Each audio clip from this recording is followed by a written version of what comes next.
ठीक है, हो गया सबका?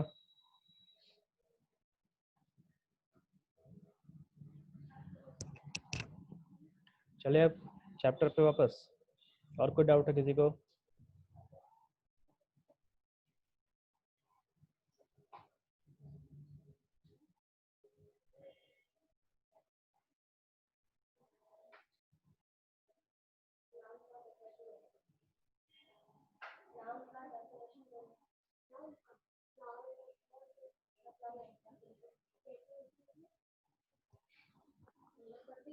देखो पीडीएफ दिख रहा है नोट्स का?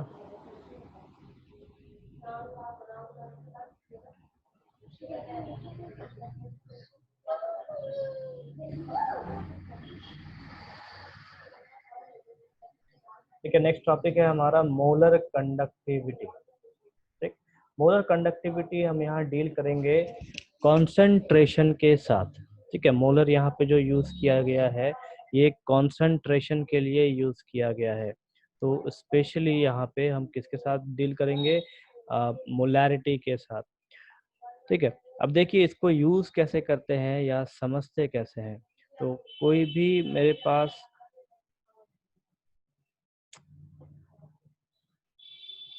मेरे पास इलेक्ट्रोकेमिकल सेल है और इस सेल में जो एक मोल इलेक्ट्रोलाइट के लिए, या यूँ कहे तो एक मोल इलेक्ट्रोलाइट से, ठीक है, जिसका मोलैरिटी भी 1 मोल होगा, तो उस कंडीशन में जो हमको इलेक्ट्रिसिटी पास होते हुए दिखेगा उसे हम कहेंगे मोलर कंडक्टिविटी। ठीक है, ध्यान से सुनिए, 1 मोल इलेक्ट्रोलाइट के लिए जिसमें हमको जो हमको कंडक्टिविटी दिखता है उसे हम कहते हैं मोलर कंडक्टिविटी। ये जो मोलर वर्ड है ये मोलैरिटी के लिए आता है एंड इज फॉर concentration.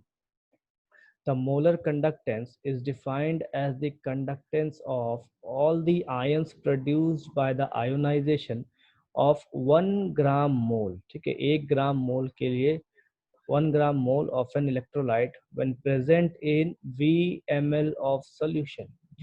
ठीक, अब देखो इस चीज में जब भी 1 मोल इलेक्ट्रोलाइट हमने लिया है तो यहाँ पे हमको पॉजिटिव आयन भी देखने को मिलता है और नेगेटिव आयन भी देखने को मिलता है।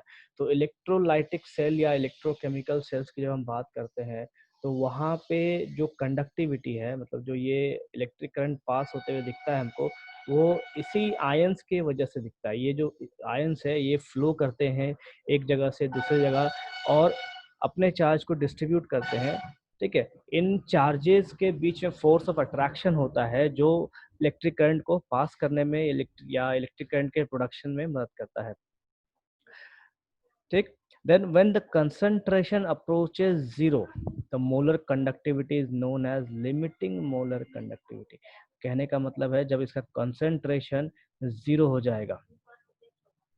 ठीक, देखिए यहाँ पे 0 कंसंट्रेशन का मतलब ये नहीं है कि हमने यहाँ से पूरा पूरा इलेक्ट्रोलाइट हटा दिया। ठीक है, 0 कंसंट्रेशन का मतलब ये होता है कि हमने आयंस को इतना दूर कर दिया जिससे कि एक आयन दूसरे आयन से मतलब कनेक्टिविटी शो नहीं करता। जैसे ये प्लस चार्ज है, अगर प्लस चार्ज और माइनस चार्ज के बीच में डिस्टेंस, सपोज कीजिए डिस्टेंस अगर 1 सेंटीमीटर है तो इलेक्ट्रिक करंट पास कर रहा है। लेकिन अगर इसी चार्ज को मान लीजिए मैं इसे दूर कर दूं और इसे बना दूं 5 सेंटीमीटर, ठीक है, तो ये करंट पास नहीं करेगा। इसी चीज को कहते हैं molar conductivity. Sorry, when concentration approaches 0। तो कंसंट्रेशन 0 कहने का मतलब है कि हम उसका जो आयंस है उसको काफी दूर कर दे रहे हैं जिसकी वजह से इलेक्ट्रिक करंट पास होता हुआ नहीं दिखता है हमें। और उस कंडीशन को हम कहते हैं limiting molar conductivity. Limiting molar conductivity कहने का मतलब है कि लिमिटेड अमाउंट में हमको यहाँ पे कंडक्शन देखने को मिल रहा है या लिमिटेड अमाउंट में हमें यहाँ पे इलेक्ट्रिक करंट पास होता हुआ दिखता है। एंड इज डिनोटेड बाय, देखिए ये सिंबल है, सिंबल को मैं ए एम पढ़ता हूँ। ठीक है, आप इसे ए एम पढ़ सकते हैं, डेल्टा एम भी पढ़ सकते हैं, दोनों पढ़ सकते हैं जो आपकी इच्छा हो। ठीक है, अभी देखिए डेल्टा एम तो पढ़ रहे हैं लेकिन नीचे में कोई बेस में लाइन नहीं है, लेकिन फिर भी इसे डेल्टा एम पढ़ा जाता है। ठीक है, तो उससे कंफ्यूज ना हो। देन नेक्स्ट है द कंडक्टिविटी के is related with molar conductivity as, ये मेरा फॉर्मूला है मोलर कंडक्टिविटी और कंडक्टिविटी का। तो conductivity, molar conductivity is equal to conductivity into volume, molar conductivity is equals to conductivity into volume. जो solution हमने लिया है एज ए इलेक्ट्रोलाइट उसका क्या वॉल्यूम है वो है यहाँ पे। देन अगर वॉल्यूम को हम कंसंट्रेशन में डील करें तो हम क्या करेंगे, उसका फॉर्मूला ऐसा लिखते हैं कि molar conductivity is equals to K into 1000 divided by this concentration. या तो आप कॉन्सेंट्रेशन लिख सकते हैं या फिर मोलैरिटी लिख सकते हैं। ठीक है, ध्यान से देखिए, या तो आप कंसेंट्रेशन लिखिए चाहे मोलैरिटी लिखिए, कोई फर्क नहीं पड़ता। इसका यूनिट है पर ओम सेंटीमीटर स्क्वायर पर मोल या फिर सीमेंस सेंटीमीटर स्क्वायर पर मोल। ये जो यूनिट है ये बेसिकली ऑब्जेक्टिव क्वेश्चंस के लिए पूछा जाता है बोर्ड एग्जाम से। ठीक है, इस चीज को आप मार्क कर लेंगे। नेक्स्ट है हमारे पास, नेक्स्ट है इक्विवेलेंट कंडक्टिविटी। ठीक है, इक्विवेलेंट कंडक्टिविटी जो है ये भी एक स्टैंडर्ड के लिए दिया जाता है। नॉर्मल डेफिनेशन आपको आएगा एग्जाम में, फॉर्मूला आएगा और फॉर्मूला बेस्ड क्वेश्चंस होते हैं। तो डेफिनेशन क्या है, equivalent conductivity of a solution is defined as the conductance of the solution containing 1 gram equivalent of the electrolyte such that the entire solution is placed between two parallel electrodes 1 centimeter apart। ठीक है, अब इस चीज को अगर हम समझे electrochemical cell में, तो ये मेरा इलेक्ट्रोकेमिकल सेल है जिसमें एक इलेक्ट्रोड यहाँ आ गया, उसके बाद मेरा दूसरा इलेक्ट्रोड यहाँ चला आया। इन दोनों इलेक्ट्रोड के बीच में जो डिस्टेंस है वो है 1 सेंटीमीटर। उसके बाद इन दोनों के बीच में जो यहाँ इलेक्ट्रोलाइट है, ठीक है, यहाँ पे जो इलेक्ट्रोलाइट है मेरे पास, इसका कॉन्सेंट्रेशन दिया गया है 1 ग्राम मोल। ठीक है, इसका कंसंट्रेशन दिया गया है 1 ग्राम मोल। तो इन दोनों के बीच में जो भी इलेक्ट्रोलाइट प्रेजेंट है उससे जितना इलेक्ट्रिक करंट पास होता है उससे हम कहते हैं इक्विवेलेंट कंडक्टिविटी। इस ड्राइंग को ध्यान से देखिए, क्या कह रहा हूं कि जो इलेक्ट्रोड है मेरे पास, इस इलेक्ट्रोड के बीच में यहाँ से लेकर के यहाँ तक, इन दोनों के बीच में यहाँ पे जो भी इलेक्ट्रोलाइट होगा मेरे पास और यहाँ से जो भी इलेक्ट्रिक करंट पास होता हुआ दिखेगा हमें, उसे हम कहते हैं इक्विवेलेंट कंडक्टिविटी। ठीक है, अब लिखना कैसे है आपको, तो जब आप ये डेफिनेशन लिखेंगे तो आप ये ड्राइंग बना सकते हैं वहां पे ताकि आपको मार्क्स पूरा मिले। ठीक है, 1 नंबर का है, 1 नंबर 2 नंबर के लिए रहता है, लेकिन ड्राइंग बना देंगे तो आपको मार्क्स एकदम कंप्लीट मिलेगा, कहीं काटने की कोई गुंजाइश नहीं। It is denoted by lambda EQ, lambda equivalent. Equivalent conductivity is given by, इसका फॉर्मूला है lambda EQ is equals to K into 1000 divide by N। यहाँ जो N है ये है हमारा नॉर्मेलिटी। ठीक है, इस चीज को ध्यान दीजिए, हमने एक मोलर कंडक्टिविटी में मोलैरिटी यूज किया है और इक्विवेलेंट कंडक्टिविटी में हमने नॉर्मेलिटी यूज किया है। ठीक है, इस चीज को आपको ध्यान रखना है, ऐसा नहीं कि हम नॉर्मलिटी का मोलारिटी में घुसा दें, मोलारिटी का हम नॉर्मलिटी में घुसा दें। ठीक है, इस चीज को आप ध्यान रखेंगे।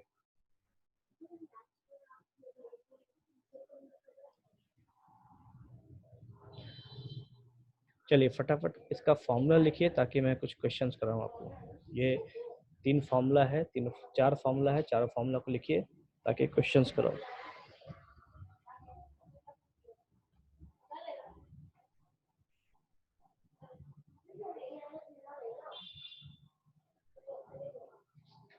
देखो दिख रहा है आपको अभी क्वेश्चन नीचे में, क्वेश्चन देखिए, क्वेश्चन फॉर्मूला दोनों मैंने रख दिया। क्वेश्चन पढ़िए, फर्स्ट क्वेश्चन पढ़िए।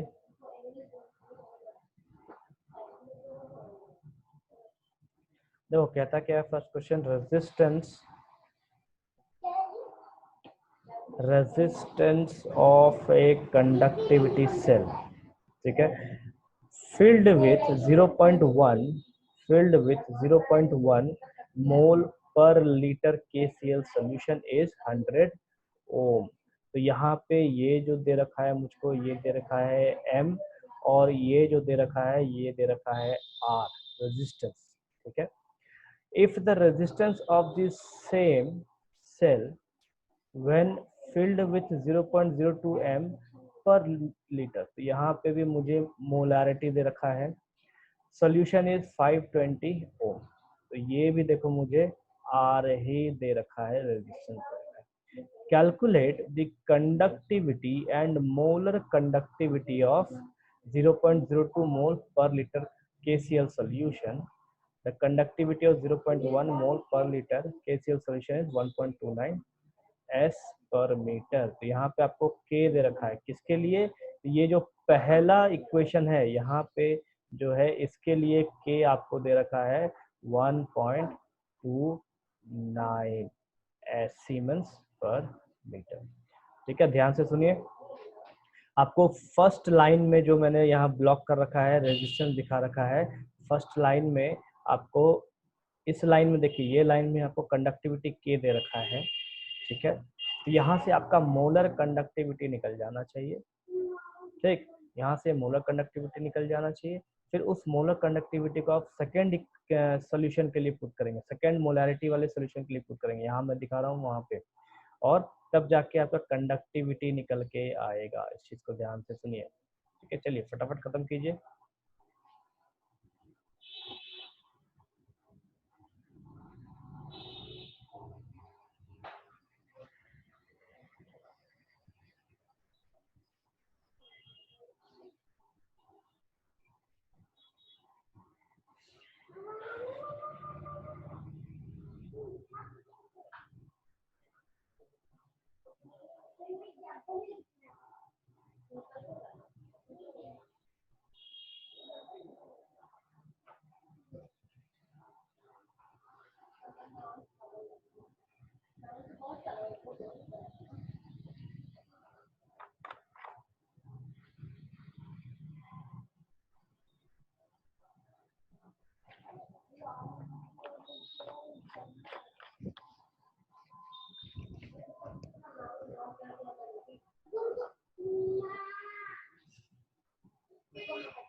बना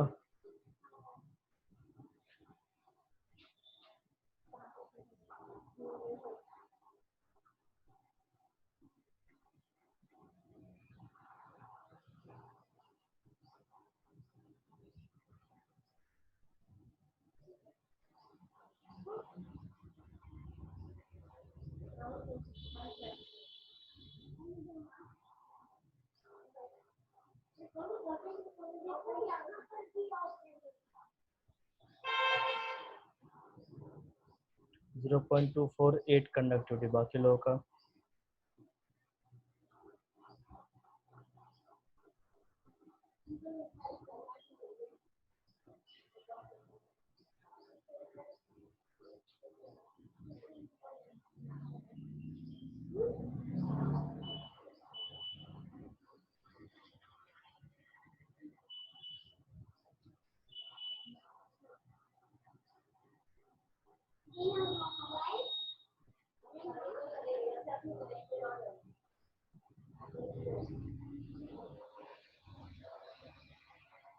1.24 into 10 to the power minus 2 molar conductivity.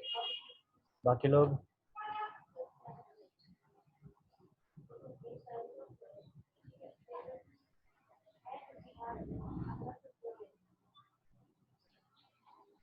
2.48 into 10 to the power minus 3, ठीक है। फर्स्ट क्वेश्चन दोनों का ये ठीक है, 0.248।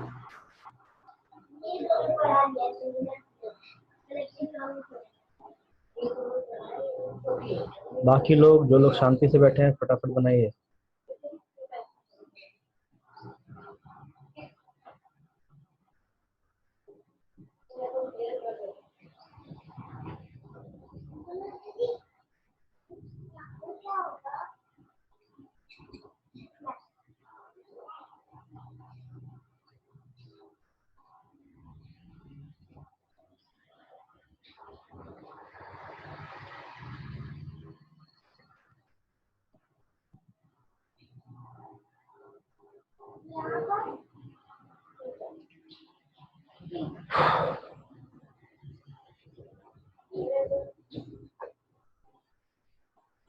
जिनका फर्स्ट हो गया है सेकंड बनाइए, और जो लोग नहीं बना रहे हैं कोई बात नहीं, आप अपना बाद में बना लेंगे और फिर मुझे व्हाट्सएप पे डाल देंगे। क्वेश्चन नंबर 2 देखिए।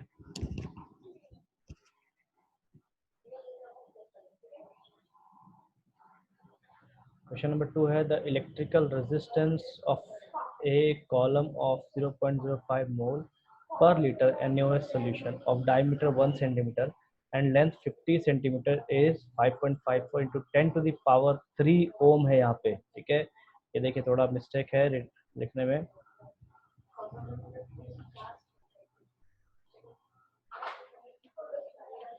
ठीक है शशिकांत, देखिए यहाँ पे 10 to the power 3 है, ठीक है, 103 मत लिख दीजिएगा। Calculate its resistivity, conductivity and molar conductivity. ठीक है, देखो यहाँ पे आपको डी दे रखा है, डी है 1 सेंटीमीटर,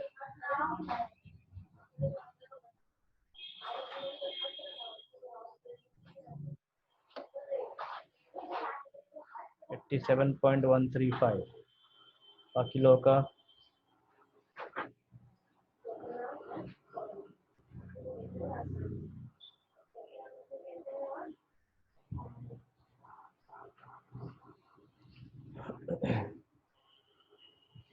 रेजिस्टिविटी आ गया है, कंडक्टिविटी निकालिए, मोनो कंडक्टिविटी निकालिए।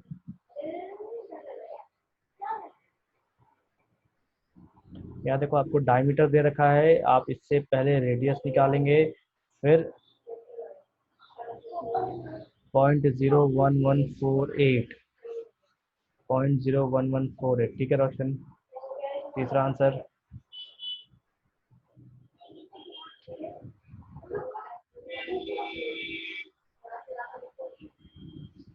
229.6, ठीक है। जिनसे नहीं बन रहा है बता दूं, आप यहाँ पे पहले रेडियस निकालेंगे और यहाँ पे आपको लेंथ दे रखा है 50 सेंटीमीटर, ठीक है। तो आपको यहाँ पे जी मिल जाएगा, जी मिल जाएगा, ध्यान रखिए L अपॉन ए से, ए है यहाँ पे pi R square, area of the rod, ये आपका पाई आर स्क्वायर, ठीक है। ये इससे आप एरिया निकालेंगे, फिर आपको कंडक्टेंस मिल जाएगा, ठीक है। बाकी फिर आप रेजिस्टिविटी, मोलर कंडक्टिविटी उससे निकाल लीजिए।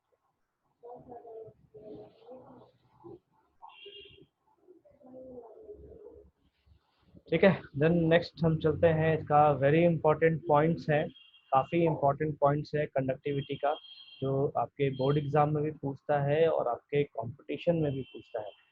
देखिए यहाँ एक ग्राफ मैं आपको दिखा रहा हूँ, ये जो ग्राफ है ये IITs में 2 बार पूछा गया है ये ग्राफ, ठीक है। इस ग्राफ पर क्वेश्चंस आते हैं। अब देखिए क्या है कि इफेक्ट ऑफ डाइल्यूशन, ठीक है, इस चीज को देखिए, effect of dilution on conductivity of electrolyte, ठीक है। जैसे हमको पता है स्ट्रॉन्ग इलेक्ट्रोलाइट होता है और एक वीक इलेक्ट्रोलाइट होता है, तो अगर हम एग्जांपल देखें तो स्ट्रॉन्ग में हम किसको डालेंगे, KCl, H2SO4, ठीक है। देन हम NaOH को डालेंगे, ये हमारे स्ट्रॉन्ग इलेक्ट्रोलाइट्स में गिने जाते हैं। लेकिन अगर हम वीक की बात करें,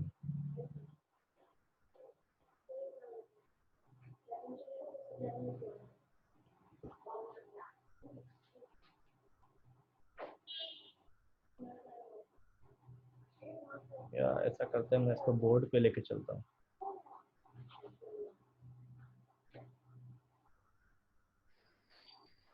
देखिए जब हम बात करते हैं इलेक्ट्रोलाइट्स की, तो अगर स्ट्रॉन्ग की हम बात करें, स्ट्रॉन्ग इलेक्ट्रोलाइट,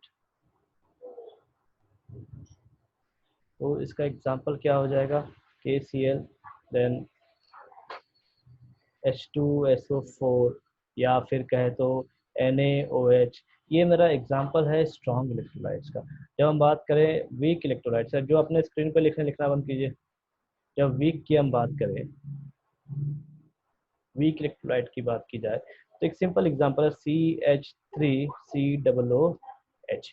या यूँ कहे तो वैसे ऑर्गेनिक कंपाउंड्स जो हाइड्रोजन को लूज करते हैं या रिलीज करते हैं, तो उनको हम वीक इलेक्ट्रोलाइट्स कहते हैं। ठीक है, अब इसमें फर्क क्या है? तो फर्क होता है इनके घुलने में। जैसे अगर हम स्ट्रॉन्ग की बात करें तो स्ट्रॉन्ग क्या है कि के प्लस और Cl-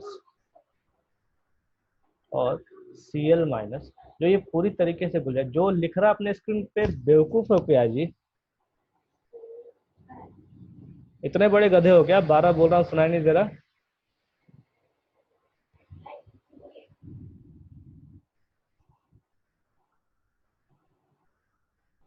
जब मना कर रहे हैं अपने स्क्रीन पे मत लिखिए, यहाँ स्क्रीन पे दिखता है। जब हम वीक इलेक्ट्रोलाइट की बात करें CH3COOH का, तो देखिए ये टूटेगा कैसे? CH3COO- और H+। ठीक, तो एक बड़ा मोलर मास यहाँ पे हमको देखने को मिलता है, एक बड़ा मास देखने को मिलता है जो आपके सॉल्यूशन में जमा हुआ रहता है। ठीक है, तो जो कंडक्टिविटी हमको देखने को मिलेगा, जो कंडक्टिविटी हमको देखने को मिलेगा, वो सिर्फ इस H+ के लिए देखने को मिलता है। इस कंडीशन में क्या है, तो हम कह सकते हैं कि जितना H+ आयंस होगा, जितना ये H+ आयंस होगा, उतना ही हमको कंडक्टिविटी देखने को मिलेगा, या यूं कहे तो इलेक्ट्रिक करंट पास होता हुआ दिखेगा।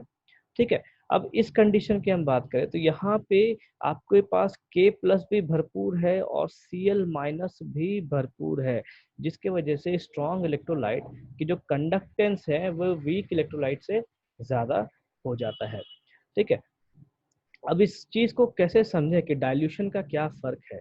तो देखिए, डाइल्यूशन का मतलब है यहाँ पे कि हम इलेक्ट्रोलाइट को पतला कर रहे हैं।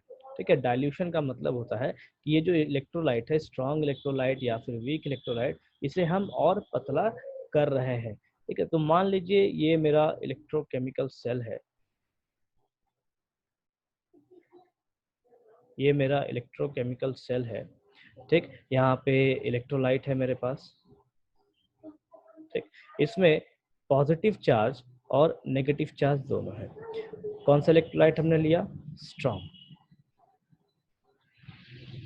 अब उसी चीज का हम क्या करेंगे, एक और इलेक्ट्रोकेमिकल सेल लेंगे, जिसमें हम क्या करेंगे, एक वीक इलेक्ट्रोलाइट लेंगे।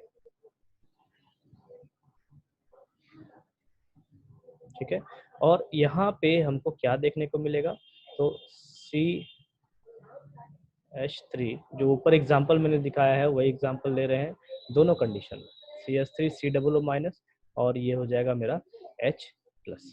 ठीक, यहाँ पे हमने क्या लिया है, KCl। अब देखो, डाइल्यूशन का जो कंडीशन है, डाइल्यूशन कहते हैं कि पतला करना, या यूं कहिए कि हम जैसे जैसे पानी ऐड करेंगे सोल्यूशन में, तो मेरा जो सोल्यूशन है वो पतला से पतला होता चला जाएगा। तो इस कंडीशन में मान लो अगर हम क्या कर रहे हैं कि वाटर ऐड कर रहे हैं, तो वाटर करता क्या है, स्ट्रॉन्ग, स्पेशली स्ट्रॉन्ग इलेक्ट्रोलाइट्स के लिए, तो ये इस सॉल्यूशन को इतना पतला कर देता है कि जो प्लस चार्ज है और जो माइनस चार्ज है, इन दोनों के बीच में डिस्टेंस बढ़ जाता है। ठीक है, यहाँ मैं लिख देता हूँ, डिस्टेंस इंक्रीजेस। ठीक, तो जितना हम पतला करेंगे स्ट्रॉन्ग इलेक्ट्रोलाइट को, दोनों आयंस के बीच में डिस्टेंस बढ़ जाएगा। और बढ़ने से क्या होगा, मैंने आपको थोड़ी देर पहले बताया था कि जैसे जैसे डिस्टेंस बढ़ेगा वैसे वैसे कंडक्टिविटी इसका डिक्रीज कर जाएगा, मतलब इलेक्ट्रिक करंट कम पास करेगा। ठीक है, ये तो हो गया स्ट्रॉन्ग इलेक्ट्रोलाइट की बात इसमें। ठीक है, ये कंडीशन मैंने लिख रखा है नोट्स में जो अभी बता रहा हूँ, और यही चीज हम ग्राफ में देखते हैं। तो ग्राफ में कैसे देखेंगे, जो ग्राफ तैयार होता है वो ग्राफ ऐसा बनता है, मेरे पास ये एक हॉरिजॉन्टल और वर्टिकल एक्सिस है, इधर साइड में मेरा मोलर कंडक्टिविटी दिया जाता है और इधर साइड में कंसंट्रेशन का रूट लिया जाता है। देन मैक्सिमम पॉइंट जो होगा, जो मेरा मैक्सिमम पॉइंट है, वो उस कंडीशन में स्ट्रॉन्ग इलेक्ट्रोलाइट का जो कंडक्टिविटी है वो सबसे ज़्यादा होगा। जैसे जैसे हम इधर की ओर मूव करेंगे, राइट साइड मूव करेंगे, मतलब जीरो से अगर हम कोऑर्डिनेट्स में देखें तो जीरो से जैसे ही हम कंसंट्रेशन की तरफ मूव करेंगे या यूं कहे तो जैसे जैसे हम इसको डाइल्यूट करना चालू कर देंगे, मेरा जो ग्राफ है वो नीचे आना चालू हो जाएगा। ठीक, कहने का क्या मतलब है कि जैसे जैसे स्ट्रॉन्ग इलेक्ट्रोलाइट पतला होना चालू हो जाएगा, वैसे वैसे मेरा कंडक्टिविटी या मोलर कंडक्टिव यू कहे मोलर कंडक्टिविटी डिक्रीज करना चालू कर देगा। ठीक है, तो इस चीज को हम यहाँ ध्यान रखेंगे कैसे कि as the strong electrolyte gets diluted the conductivity starts decreasing. ठीक है, इस चीज को हम पहला पॉइंट ऐसे याद रखेंगे। उसके बाद वीक इलेक्ट्रोलाइट की जब हम बात करें तो वीक इलेक्ट्रोलाइट में क्या है, देखो जैसे यहाँ पे सिर्फ और सिर्फ हमारे पास H+ आयंस है, वो भी बहुत कम अमाउंट में। CH3 COO माइनस भी है, लेकिन इसका मोलर मास बहुत ज़्यादा होता है। ठीक है, जिसके वजह से मुझे फ्लो ऑफ आयंस काफ़ी कम देखने को मिलेगा। इस जगह पे मुझे फ्लो ऑफ आयंस लेस देखने को मिलता है। ठीक है, और इसके वजह से हमको इलेक्ट्रिक करंट भी कम देखने को मिलेगा। अब सपोज कीजिए इसमें हम क्या कर रहे हैं कि कुछ ऐसा इलेक्ट्रोलाइट मिला रहे हैं जिससे क्या होगा कि मेरा जो आयंस है वो इंक्रीज करना चालू कर दे। तो इंक्रीज करने का मतलब है कि सपोज कीजिए मैं इसमें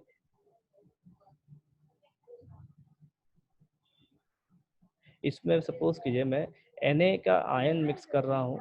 ठीक है, या यूं कहे तो इसमें पानी मिला रहा हूँ और पानी मिलाने के बाद मैं क्या कर रहा हूँ कि इसको और पतला से पतला करता चला जा रहा हूँ। ठीक है, या यूं कहे तो इसका डाइल्यूशन में बढ़ाता चला जा रहा हूँ। तो इस ये जो वाटर मॉलिक्यूल है जब ये वीक इलेक्ट्रोलाइट के साथ मिक्स होता है तो उस कंडीशन में क्या होता है कि ये जो H+ आयंस है इसके लिए यहाँ पे OH- आयंस लूज किया जाता है with respect to weak electrolytes. तो जैसे जैसे हम कंसंट्रेशन बढ़ाएंगे, जैसे जैसे मेरा कंसंट्रेशन जीरो से इंक्रीज करता चला जाएगा या यूं कहे तो डाइल्यूट होता चला जाएगा, तो मेरा जो मोलर कंडक्टिविटी है वो वीक इलेक्ट्रोलाइट्स के लिए ऐसे बढ़ता चला जाएगा। ग्राफ को ध्यान से देखिए, मोलर कंडक्टिविटी मेरा इस जगह से इस जगह की ओर बढ़ना चालू हो जाएगा। ठीक है, तो दोनों कंडीशन में मेरे साथ उल्टा होता है। स्ट्रॉन्ग इलेक्ट्रोलाइट में अगर हम डाइल्यूट करेंगे तो मेरा कंडक्टिविटी डिक्रीज करेगा, और अगर हम वीक